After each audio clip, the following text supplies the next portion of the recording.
আমি আপনার ক্ষমা চাই, মানে আস্তাগফিরুল্লাহ। আবার বিশ্বনবী বলতেন, মান লাযামাল ইস্তিগফার জাআলাল্লাহু লাহু মিন কুল্লি দিকিন মাখরাজা।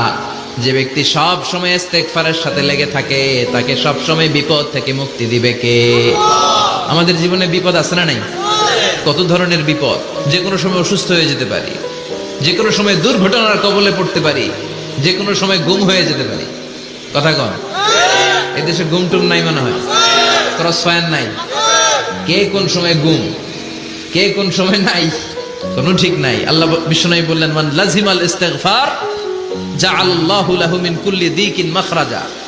সব সময় যে ইস্তিগফারের সাথে আঠার মতো লেগে থাকবে, আল্লাহ তাআলা তাকে বিপদ থেকে সব সময় মুক্তি দান করবেন। সুবহানাল্লাহ পড়েন।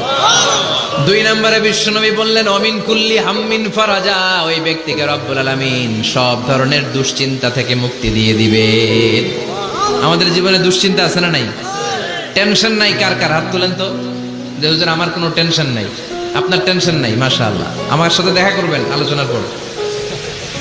টেনশন ছাড়া মানুষ আছে? বাসার টেনশন, মরার টেনশন, কবরের টেনশন, ক্যারিয়ারের টেনশন, বিদ্যুৎ বিলের টেনশন, গ্যাসের বিলের টেনশন, বাড়ি ভাড়ার টেনশন আছে না নাই? বিশ্বনবী বললেন, টেনশন ছাড়া মানুষ নাই।